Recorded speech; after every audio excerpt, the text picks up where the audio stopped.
Guys, അങ്ങനെ ഇന്ന് ഞാൻ ഹെൽത്ത് പാരഡൈസ് സീസൺ 2 7ാമത്തെ എപ്പിസോഡായിട്ടാണ് വന്നിരിക്കുന്നത്. അതിന് മുന്നേ ചാനൽ ഒന്ന് സബ്സ്ക്രൈബ് ചെയ്താൽ ബെല്ലൈക്കും കൂടി ഓണാക്കി വെക്കാൻ ശ്രദ്ധിക്കുക. കൂടെ വീഡിയോ ഒന്ന് ഹൈപ്പും കൂടി ചെയ്തേക്കുക. പിന്നെ വരാൻ പോകുന്ന ഗീവയുടെ അപ്ഡേറ്റ്സ് ഒക്കെ അറിയുന്നതിനായി നമ്മുടെ ഡിസ്കോഡ് സെർവറിലും ഒന്ന് ജോയിൻ ചെയ്തേക്കുക. ലിങ്ക് താഴെ കൊടുത്തിട്ടുണ്ട്. അപ്പോൾ നമുക്ക് നേരെ വീഡിയോയിലേക്ക് കിടക്കാം. അങ്ങനെ ടെൻസിന്റെ അൾട്ടിമേറ്റ് ഫോമിനോട് ബീറ്റൺ ആകാറായി കിടന്ന ഗിബുവാറുവിനെ നമ്മൾ കഴിഞ്ഞ എപ്പിസോഡിൽ കണ്ടു. ഇതേ സമയം തന്നെ സഗരിയും മെയ്യും അവർക്കതിനെ ഹാൻഡിൽ ചെയ്യാൻ കഴിയുമെന്ന വിശ്വാസത്തിൽ അവരുടെ ഗോളായ എൽസർ കണ്ടുപിടിക്കാനായി പോകുന്നു. ഇതേസമയം ബൂച്ച് പാലസിൽ വെച്ച് തമിയയും ഗ്രൂപ്പും ബാക്കി 2 ടെൻസിനെയും പിന്നെ ചോബയും നേരിടാനായി നിൽക്കുന്നു. അങ്ങനെ ചോബെ തോമയോട് അവരുടെ ഒപ്പം ചേരുവാനായി ആവശ്യപ്പെടുന്നു. കൂടാതെ തോമയെയും അവരെ പോലെ ഇമ്മോർട്ടലാക്കി മാറ്റാമെന്ന് അവൻ ഇവരുമായി ഡീൽ വെച്ചിട്ടുണ്ടെന്നും പറയുന്നു. അങ്ങനെ തോമ അവന്റെ ചേട്ടന്റെ അടുത്ത് പോകണോ അതോ ഇവരുടെ ഒപ്പം നിൽക്കണോ എന്ന് കൺഫ്യൂഷൻ അടിച്ചു നിന്ന സമയം, അവസാനം നിന്റെ ചേട്ടൻ വന്നില്ലേ, ഇനി എന്തിനാ ഞങ്ങളുടെ കൂടെ നിൽക്കുന്നേ, അവന്റെ അടുത്തേക്ക് പൊക്കോളാൻ തമിയ പറയുന്നു. പക്ഷെ ഫൂച്ചി അതൊരു നല്ല ഐഡിയ ആണോ എന്ന് ചോദിക്കുന്നു. കാരണം അവൻ അവരോടൊപ്പം ചേർന്നാൽ പിന്നെ ഇതൊരു 4vs2 മാച്ച് ആയിരിക്കും. എന്നാൽ തമിയ പൊട്ടിച്ചിരിച്ചുകൊണ്ട് ഈ മണ്ടനും അവരുടെ കൂടെ ചേർന്നെന്ന് കരുതി അവർക്കൊരു മാറ്റവും ഉണ്ടാകാൻ പോകുന്നില്ല. ഇനി അഥവാ ഉണ്ടായാൽ താൻ ഒരുത്തിനെ വിടാതെ എല്ലാത്തിൻ്റെയും തല ഞാൻ തന്നെ വിട്ടു. അങ്ങനെ ഫൂച്ചിയും തോമയോട് വിട പറയുന്നു. അങ്ങനെ തോമ ആ സ്റ്റെപ്പ് കയറി അവൻ്റെ ബ്രദറിൻ്റെ അടുത്തെത്തുന്നു. അപ്പോൾ ഫൂച്ചിയും താൻ അവനെ സപ്പോർട്ട് ചെയ്തത് ഒരു മണ്ടത്തരമായി പോയി എന്ന് പറയുന്നു. പക്ഷെ തമിയ ഇങ്ങനെയുള്ളവന്മാരുടെ ഒപ്പം നിന്ന് ഫൈറ്റ് ചെയ്യുന്നതിലെന്നുള്ളത് അവരുടെ എതിരെ നിന്ന് ഫൈറ്റ് ചെയ്യുന്നതാണ്. കാരണം അവന്മാരുടെ സ്വഭാവം എപ്പോഴാണ് മാറുന്നതെന്ന് പറയാൻ പറ്റില്ല. അതേസമയം കയറിച്ചെന്ന തോമ ചോബയെ നോക്കി ഒരു നിമിഷം നിൽക്കുന്നു. ശേഷം അവർ പരസ്പരം നോക്കി ചിരിക്കുന്നു. പെട്ടെന്ന് അവർ 2 പേരും ഒരുമിച്ച് ആ ടെൻസിന് നേരെ അറ്റാക്ക് ചെയ്യുന്നു. അങ്ങനെ തൗഫയുടെ തല ഉരുണ്ട് തമിയുടെ അടുത്തേക്ക് വീഴുന്നു. അങ്ങനെ ചോബയുടെ ബ്രേഡ് അവൻ കെട്ടാതെ അഴിച്ചിട്ടാൽ അതിനർത്ഥം അവൻ കള്ളം പറയുകയാണ് എന്നുള്ള കോഡ് ഭാഷ മനസ്സിലാക്കിയതുകൊണ്ടാണ് അവർ പെട്ടെന്ന് ഗ്രൂപ്പായി അവരെ അറ്റാക്ക് ചെയ്തത്. ശേഷം ചോബയും തോമയുടെ ഫൈറ്റിംഗ് സ്കിൽ ഇംപ്രൂവ് ആയെന്നും പിന്നെ തമിയോട് അവൻ്റെ ബ്രദറിനെ നോക്കിയതിൽ നന്ദിയും പറയുന്നു. അങ്ങനെ അതിന് പ്രത്യുപകാരമായിട്ടാണ് താൻ അവർക്ക് വേണ്ടി ഇവരെ കൊന്നിട്ടതെന്നും പറയുന്നു. പക്ഷെ തമിയ അതിലും നല്ലത് ഇവർ തങ്ങളെ അറ്റാക്ക് ചെയ്യുന്നതായിരുന്നു. പക്ഷെ അപ്പോഴേക്കും തൗഫ റീജനറേറ്റായി എഴുന്നേക്കുന്നു. ഞാൻ വിചാരിച്ചത് നമുക്ക് ഫ്രണ്ട്സ് ആയിട്ട് ഇരിക്കാമായിരുന്നു എന്നാണ്. അപ്പോഴേക്കും തമിയ അതിനെന്താ, ഞാൻ നിന്റെ ഫ്രണ്ടായിരുന്നാൽ മതിയോ? പക്ഷെ തൗഫ സോറി, നിങ്ങളെൻ്റെ ടൈപ്പല്ല. അപ്പോഴേക്കും ജൂഫയും എഴുന്നേൽക്കുന്നു. ഞങ്ങളെ നീ ചതിച്ചുവല്ലേ, അല്ലെങ്കിൽ നിങ്ങൾ മനുഷ്യന്മാരെപ്പോഴും ഇങ്ങനെ തന്നെയാണ്. പക്ഷെ നീ എൻ്റെ തൗഫയെ വേദനിപ്പിച്ചു, അതിന് നീ എന്തായാലും എന്നോട് ഉത്തരം പറയേണ്ടി വരും. അപ്പോഴേക്കും ചോബെ പറയും, കൊള്ളക്കാർ പിന്നെ ചതിയന്മാരല്ലാതെ പിന്നെ എന്താവനാടാ, ഞങ്ങളെ കള്ളം പറയും, ഏഷന് കൂട്ടും, മോഷ്ടിക്കും, അങ്ങനെ എന്തും ചെയ്യും. അങ്ങനെയാടാ ഞങ്ങൾ ആസാപ്രദേശ് ഇവിടം വരെ എത്തിയത്. ശേഷം ജൂഫയും അവരോട് ഫൈറ്റിനായി നിൽക്കുന്നു.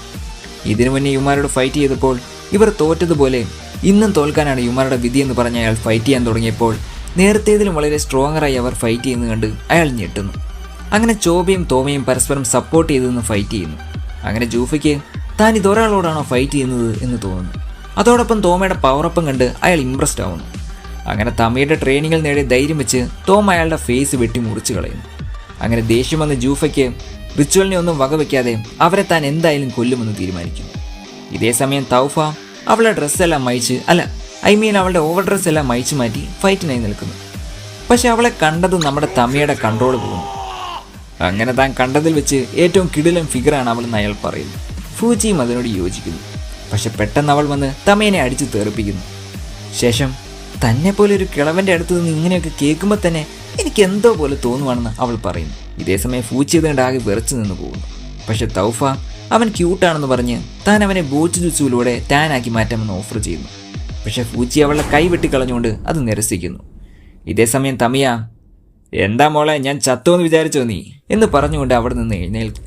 ശേഷം അവളെപ്പോലെ ഒരു ഐഡിയൽ വുമണെ കൊല്ലാൻ വേണ്ടിയാണ് ഞാൻ ഇത്രയും നാൾ കാത്തിരുന്നതെന്ന് അയാൾ പറയുന്നു. അങ്ങനെ വീണ്ടും അവർ ചേർന്ന് അവളെ അറ്റാക്ക് ചെയ്യുന്നു. പക്ഷെ താവോയെ അവർ മാസ്റ്റർ ചെയ്യാഞ്ഞതിനാൽ അവളോട് പിടിച്ചു നിൽക്കാൻ അവർക്ക് സാധിക്കുന്നില്ല.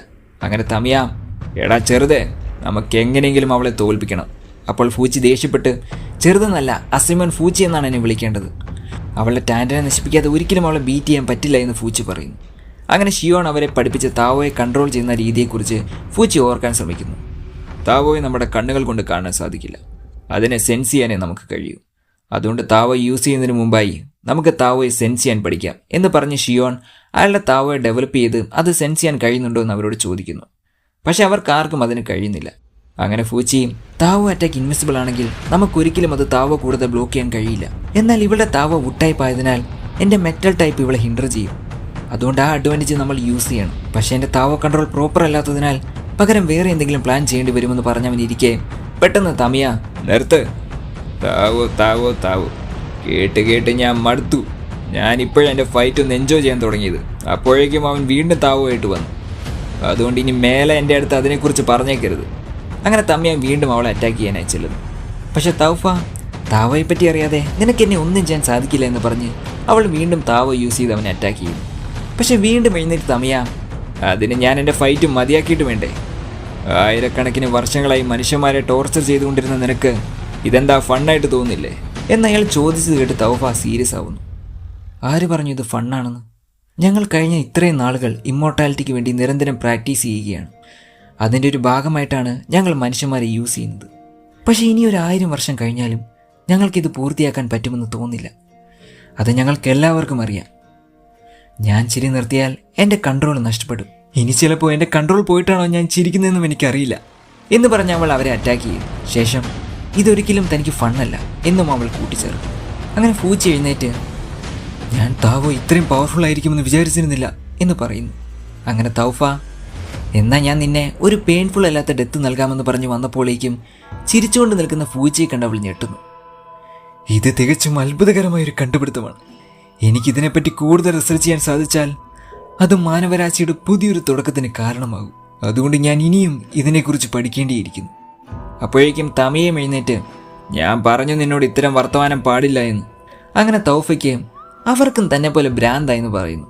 അങ്ങനെ അറ്റാക്കിന് പോയ തമിയയ്ക്ക് പെട്ടെന്ന് തൗഫയുടെ അടുത്ത് നിന്ന് എന്തോ സെൻസ് ചെയ്യാൻ സാധിക്കുന്നു. അങ്ങനെ അവളുടെ താവോ അറ്റാക്കിനെ അയാൾ ഡോഡ്ജ് ചെയ്യുന്നു. ശേഷം പെട്ടെന്ന് വന്ന് അയാൾ അവളുടെ തലക്കിട്ട് അറ്റാക്ക് ചെയ്യുന്നു. അങ്ങനെ അയാൾക്ക് ഇപ്പോൾ താവോയെ സെൻസ് ചെയ്യാൻ കഴിയുന്നുണ്ടെന്ന് പറഞ്ഞ് അയാൾ വന്നപ്പോഴേക്കും വീണ്ടും അവൾ അയാളെ അറ്റാക്ക് ചെയ്യുന്നു. അങ്ങനെ തനിക്ക് ഒരിക്കലും അതിന് കഴിയില്ല എന്ന് അവൾ പറയുന്നു. ഇതേസമയം തമിയ ഷിയോൺ പഠിപ്പിച്ചിരുന്ന ലെസൺസ് ഓർക്കുന്നു. ചിലപ്പോൾ നിങ്ങൾ ഒറ്റബുദ്ധികളായതുകൊണ്ടായിരിക്കാം നിങ്ങൾക്ക് താവോയെ കൺട്രോൾ ചെയ്യാൻ സാധിക്കാത്തത്. അതായത് നിങ്ങളെക്കൊണ്ട് കാണാൻ സാധിക്കാത്തതിനെ വിശ്വസിക്കാൻ നിങ്ങൾ തയ്യാറാവുന്നില്ല.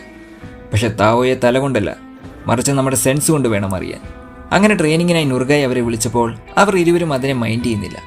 അതിനുള്ള രണ്ടുപേരുടെ റീസൺ ഏറെക്കുറെ സെയിം ആയിരുന്നു. തമി അയാൾക്ക് കട്ട് ചെയ്യാൻ കഴിയാത്ത ഒന്നിനെയും വിശ്വസിക്കില്ല. അതുപോലെ ഫൂച്ചിയും അയാൾക്ക് തൊട്ട് മനസ്സിലാക്കാൻ പറ്റാത്ത ഒന്നിനെയും വിശ്വസിക്കില്ല എന്നും പറയുന്നു. അങ്ങനെ തമിയയ്ക്ക് അവർ ഏറെക്കുറെ സെയിം മൈൻഡ് സെറ്റ് ഉള്ളവരാണെന്ന് മനസ്സിലാകുന്നു. അങ്ങനെ പ്രസന്റിൽ തമിയോട് ബൈ ബൈ പറഞ്ഞ് അയാളെ കൊല്ലാൻ ഒരുങ്ങി നിന്ന തൗഫയെ ഫൂച്ചി ചാടി വന്ന് രക്ഷിക്കുന്നു. ശേഷം അയാളോട് താവോയെ കൂടുതൽ നന്നായി സെൻസ് ചെയ്യാൻ പഠിക്കാൻ പറയുന്നു. അതേസമയം ഫൂച്ചിക്ക് അവളുടെ കയ്യിൽ നിന്ന് നന്നായി അറ്റാക്കിങ് കിട്ടുന്നു.